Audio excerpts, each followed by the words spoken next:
राधे कृष्णा दोस्तों। तो हमारी आज की कहानी है तपस्या का नशा।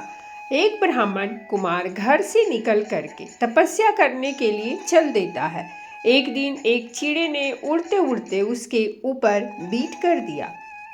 बीट उसके ऊपर गिरा तो उसने उसे देखा तो चिड़ा भस्म होकर नीचे गिर गया। उसने सोचा अब मामला बना है, तपस्या रंग लाई है। वहां से उसने निश्चय कर लिया कि अब सिद्धि मिल गई। वह एक बस्ती में गया और एक घर में जाकर उसने भिक्षा के लिए नारायण हरि की आवाज लगाई। एक माँ ने अंदर से आवाज दी, ठहरिए महाराज, अभी आ रही हूँ। थोड़ी देर रुक गया, फिर आवाज लगाई, भिक्षा दें। माँ ने आवाज दी, महाराज ठहरिए, मैं अभी आ रही हूँ। थोड़ी देर रुका, फिर आवाज लगाई।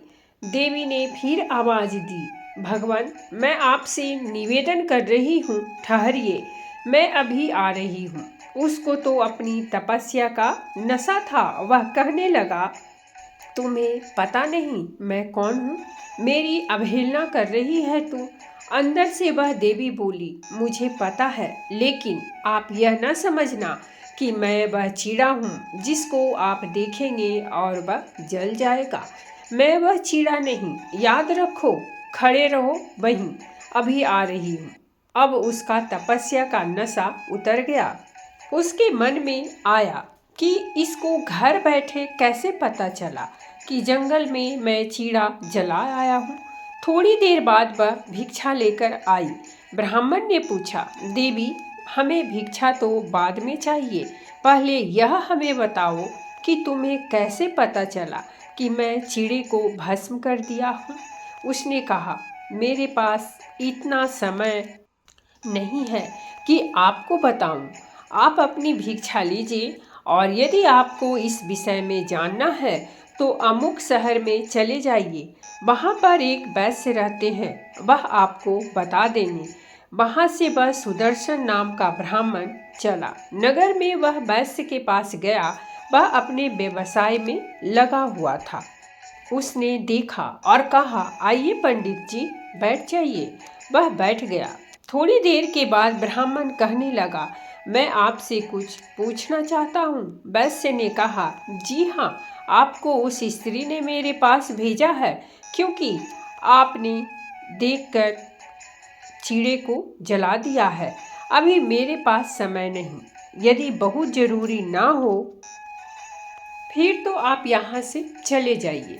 अमुक नगर में एक व्याध रहता है, वह आपको सारी बात समझा देगा। यदि मेरे से ही समझना हो तो सायंकाल तक इंतजार करना पड़ेगा। ब्राह्मण को तो जल्दी थी।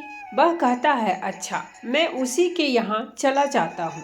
वह व्याध के पास गया तो वह व्याध वहाँ मांस काट कर बेच रहा था। व्याध बोला, आइए पंडित जी, बैठिए, आपको सेठजी ने भेजा है। कोई बात नहीं, विराजिए, अभी मैं अपना काम कर रहा हूँ, बाद में आपसे बात करूँगा। ब्राह्मण बड़ा हैरान हुआ।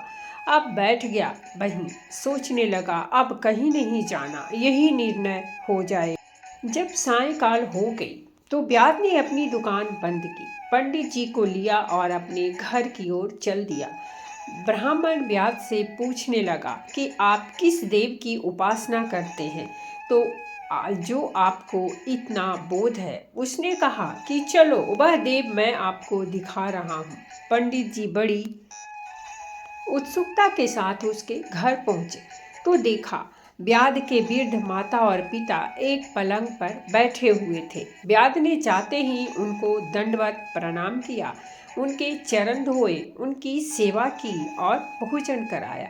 पंडित कुछ कहने लगा तो व्याध बोला, आप बैठिए, पहले मैं अपने देवताओं की पूजा कर लो, बाद में आपसे बात करूंगा। पहले मातृदेवो भव, फिर पितृदेवो भव और उसके बाद आचार्य देवो भव, तब अतिथि देवो भव। आपका तो चौथा नंबर है भगवान। अब वह ब्राह्मण विचार करने लगा कि यह तो शास्त्र का ज्ञाता है। जब ब्राह्मण ने पूछा कि आप इतने बड़े तत्वज्ञ हो करके इतना निकृष्ट कर्म क्यों करते हैं? तो उसने कहा, भगवान, कर्म कोई निकृष्ट नहीं होता। हम ब्याध के यहाँ पैदा हुए हैं। मेरे बाप भी मांस बेचते थे, उनके बाप भी, और यह धंधा हमें अपने पूर्वजों से मिला है। इसीलिए हमें इससे कोई घृणा नहीं है, क्योंकि जब तक इस दुनिया में कोई मांस खाने वाला होगा तो उसके लिए बेचने वाला भी तो होगा। यह कहानी व्याध गीता शिकारी के गीत महाभारत का एक भाग है से उद्धृत की गई है। इसमें एक बहेलिया ने एक ब्राह्मण सन्यासी को शिक्षा दी है। यह कथा महाभारत के बाण पर्व में है और मार्कंडेय ऋषि ने इसे युधिष्ठिर को सुनाया था। इस कथा में घमंडी सन्यासी को व्याध ने सही धर्म की शिक्षा दी है। दोस्तों, इस प्रेरणादायक कथा से हमें यह शिक्षा मिलती है कि कोई भी काम नीच नहीं है, कोई भी काम अशुद्ध नहीं है। वास्तव में काम कैसे किया जाता है उसी से उसका महत्व कम या अधिक होता है। तो दोस्तों, ये थी हमारी आज की कहानी, और अगर कहानी अच्छी लगी हो तो प्लीज़ हमारे चैनल को सब्सक्राइब कीजिए, वीडियो को लाइक और शेयर जरूर कीजिए। कहानी सुनने के लिए बहुत बहुत धन्यवाद। मिलते हैं हम एक नई कहानी के साथ।